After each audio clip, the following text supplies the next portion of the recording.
So today, I'm again trying hyperrealism. Honestly, for the past few months, I wasn't feeling motivated, even a bit down. So I decided to challenge myself to draw a photorealistic portrait because hyperrealism has always pushed me beyond my limits, and this time I wanted to see how far I could go. So let's grab your coffee, relax, and let's sketch the masterpiece. The first thing I did was search for a reference photo. And if you're an artist, you already know there's no better place to find references than Pinterest.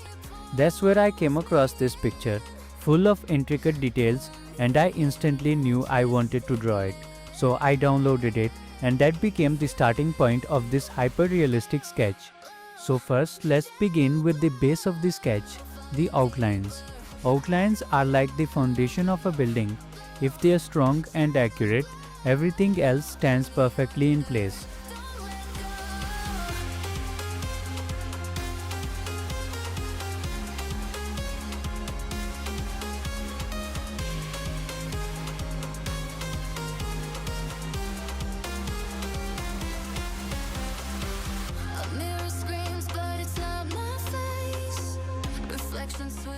Now the basic structure of the portrait is done.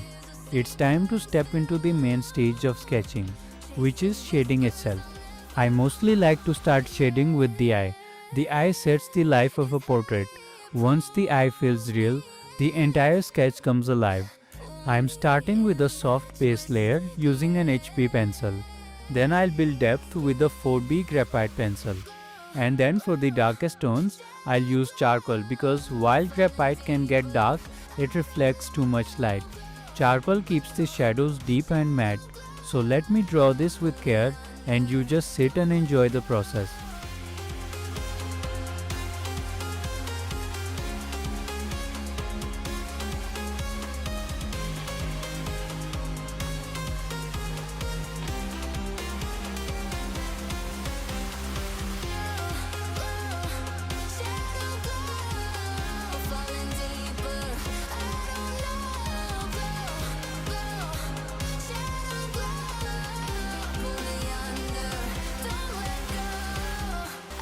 The cracks on the floor tonight, neon shadows dance in the broken light. A heart beats loud, but it's out of sync. Lost in the rhythm, I can't quite dream. The air is heavy, it pulls me. Highlights are equally important. They give the eye its spark. I am carefully using different tools to replicate the reflections exactly like in the reference photo.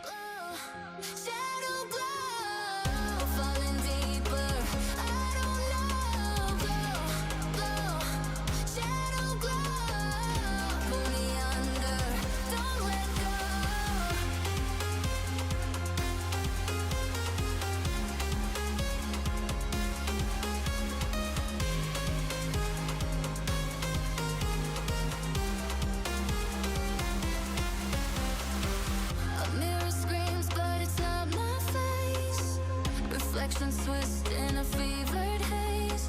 The crowd is asleep, but I'm still alone. Chasing whispers I'll never own. Yeah, it's heavy, it pulls me in. Pull me in that twisted maze.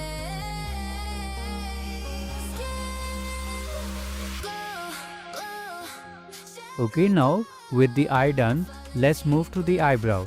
Draw each hair stroke individually, always following the natural direction of growth.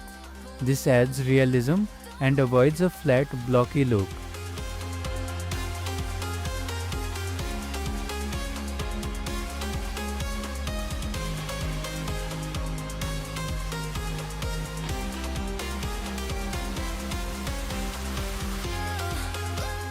Drawing skin texture is one of the toughest parts, but if you know the right technique, it becomes simple. The key is to observe how the skin behaves under light, then replicate it step by step. First, I'll create the skin texture on the forehead. Then I'll explain the entire process of building skin texture on the cheek and nose. So now observe closely how I create that. Say you're sorry, though.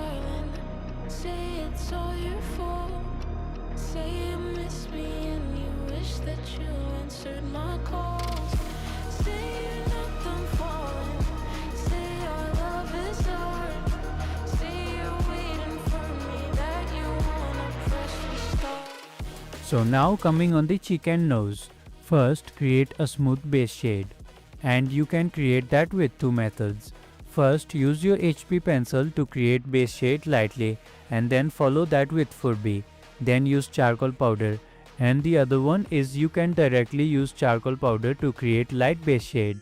Then add depth and tones using charcoal powder with a soft brush. In the next step, lift highlights using an eraser. A mono zero eraser is perfect, but if you don't have that one, you can also cut a regular eraser to a fine point. But you have just to be more careful while lifting highlights.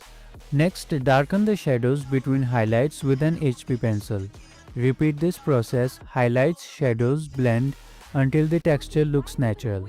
Notice how the highlights near the nose are brightest and then fade as they move toward the ear. So try to create that same texture on the paper. And since this portrait has sweat drops, shading them carefully is important. Add darker edges around the drops, then lift highlights on top to create that realistic water shine. With these steps, creating hyper-realistic skin texture becomes much easier.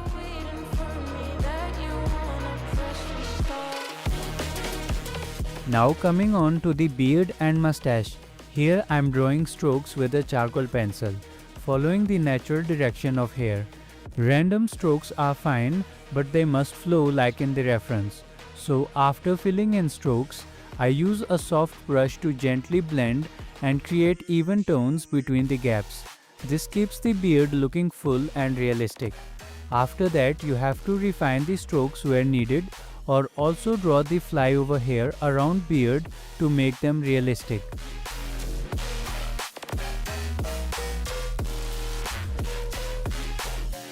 After completing the beard, let's move on to the lips, which are highly detailed in this portrait. So take your time here, observe every subtle curve, shade and texture, and the patience is the key here.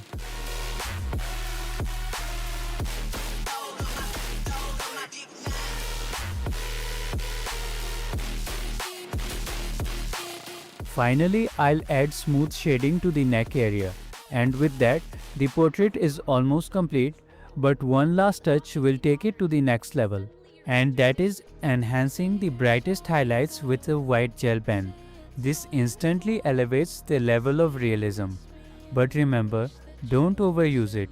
Just a few touches are enough to make the portrait shine.